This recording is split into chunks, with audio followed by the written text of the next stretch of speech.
Good morning everybody.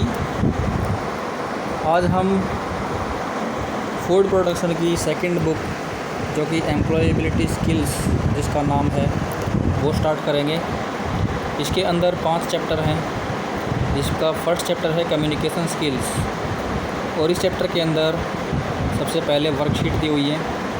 Worksheet 1 warm up a listening cues game, सुनने और इशारे का खेल।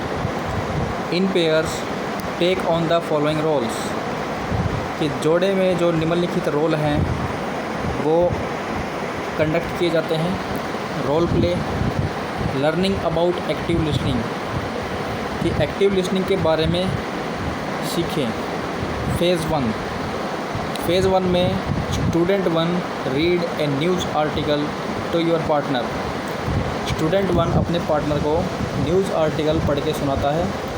Student 2 read with proper expression and at a normal speed, और जो स्टूडेंट 2 है वो नॉर्मल स्पीड में और प्रॉपर एक्सप्रेशन के साथ उसको पढ़ता है।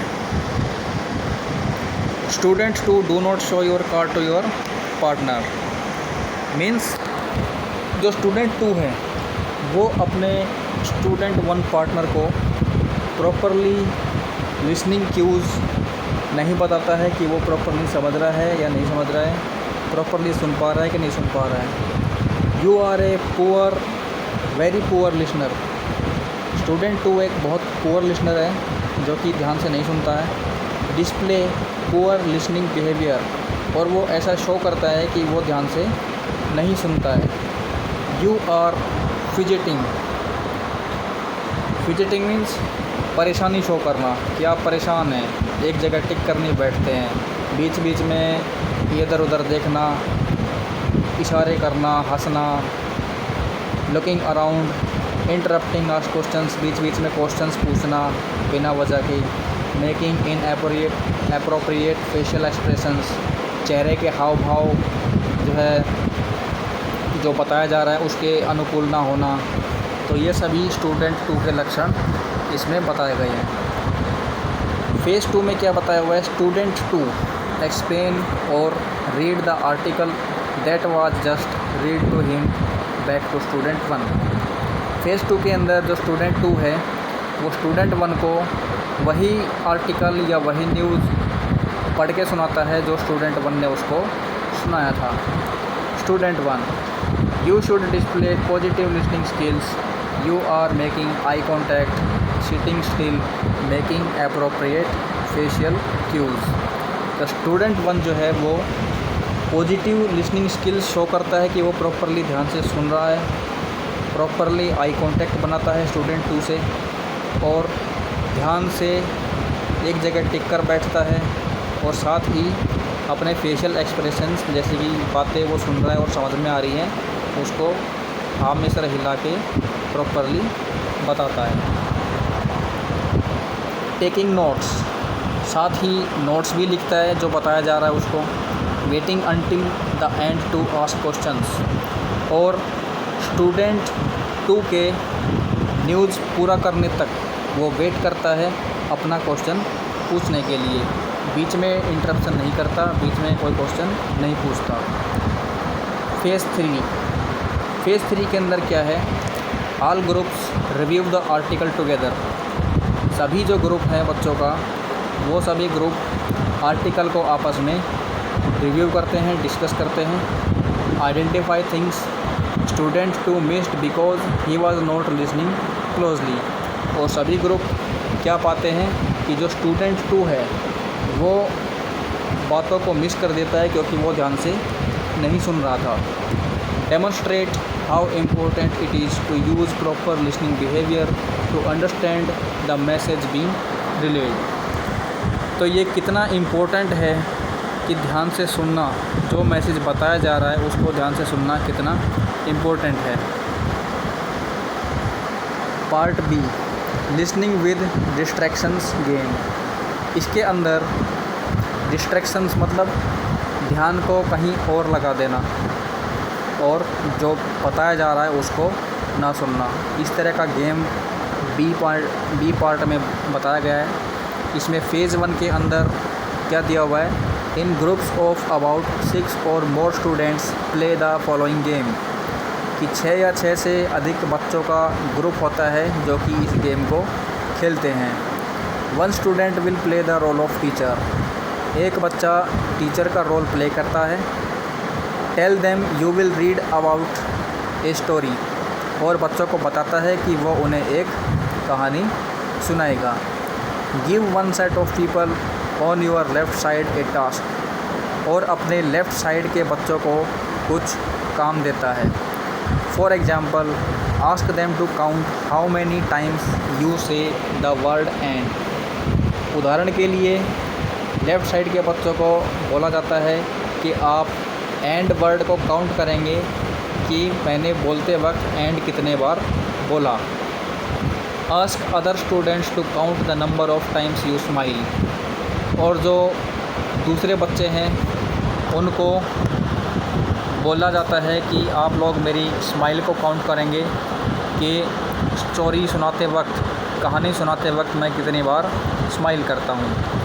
Give the other set of students on your right side no task at all, और जो बाकी बच्चे बच जाते हैं उनको कोई भी काम नहीं दिया जाता सिवाय सुनने के।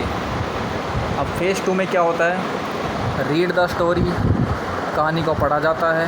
When you have finished ask each group member to write down answers to 3 questions about your story, और जब आपकी कहानी ख़त्म हो जाती है तो प्रत्येक ग्रुप को बोला जाता है कि वो अपनी इस कहानी के बारे में 3 क्वेश्चन आंसर लिखें। Find out which group answered better, और ये जानने की कोशिश करें कि किस ग्रुप ने अच्छे से आंसर दिए हैं। You will find that the people who were distracted by a task may not answer the questions as easily as those who were listening without task. तो हम ये पाएंगे कि जिन बच्चों को कुछ काम दिया गया था, जैसे कि एंड को काउंट करना, स्माइल को काउंट करना, वो बच्चे क्वेश्चंस का आंसर प्रॉपरली नहीं दे पाते क्योंकि उनको कुछ काम दिया गया था तो वो सिर्फ अपना ध्यान उसी पे केंद्रित रखते हैं। और जो बच्चे जिनको सिर्फ सुनने का काम दिया गया था वो प्रॉपरली सभी क्वेश्चंस के आंसर देते हैं। Phase 3, all groups discuss how difficult it was for people to pay attention when they were not focused on the message itself। तो फ़ेज़ 3 में सभी ग्रुप आपस में डिस्कस करते हैं कि कितना मुश्किल होता है ध्यान दे पाना जब हम किसी और चीज़ पे ध्यान देते हैं। Now part C, warm up telephone. Introduction. Stand in a circle, explain that you will be playing the game of telephone। एक सर्कल में खड़े होना है और बच्चों को एक्सप्लेन करना है कि आप एक टेलीफोन का गेम खेलेंगे। Ask if any student is familiar with the game and would like to explain how to play। बच्चों से पूछना है कि क्या कोई बच्चा जानता है कि ये गेम किस तरह से खेला जाता है। Start by whispering the following sentence into a student's ear।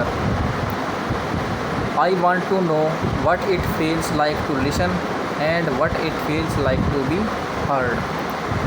तो टेलीफोन का गेम कैसे स्टार्ट करना है, एक बच्चे के कान में ये बात बोलनी है कि लिसन करने पर कैसा महसूस होता है और हर्ड करने पर कैसा महसूस होता है। ये सेंटेंस बच्चे के कान में विस्पर करके बोलना है, फुसफुसा के।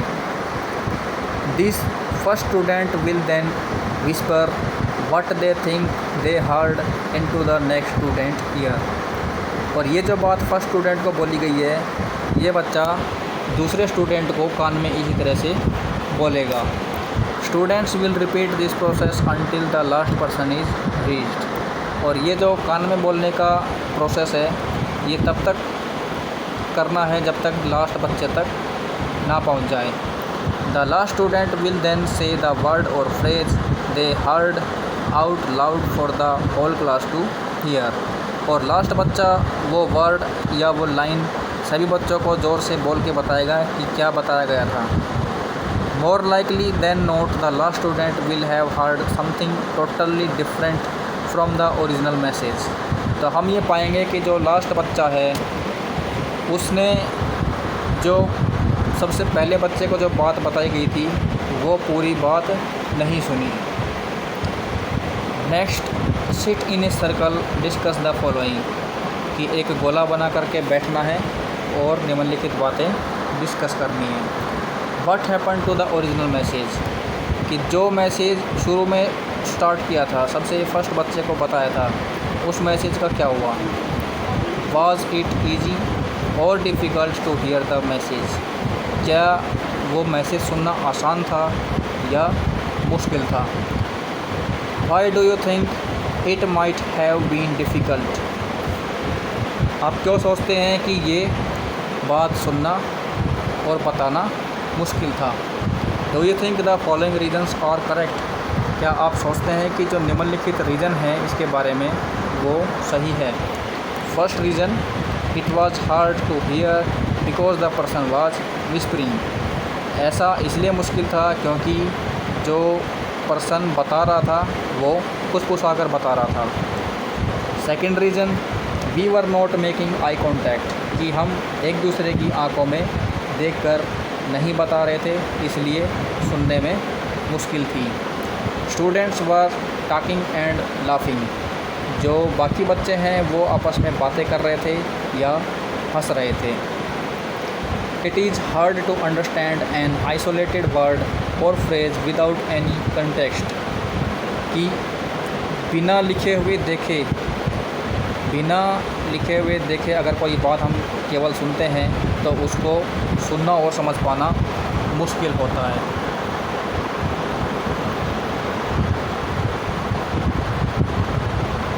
वर्कशीट आपकी यहाँ कंप्लीट हो गई। उम्मीद है आपको प्रॉपरली अच्छे से समझ आया होगा। अगर कोई क्वेश्चन, कोई डाउट मन में होता है तो आप मुझे कमेंट में लिख करके या कॉल करके पूछ सकते हैं। आज इस वीडियो में यहीं तक। नेक्स्ट वीडियो में हम आगे वर्कशीट 2 पढ़ेंगे। Thank you very much.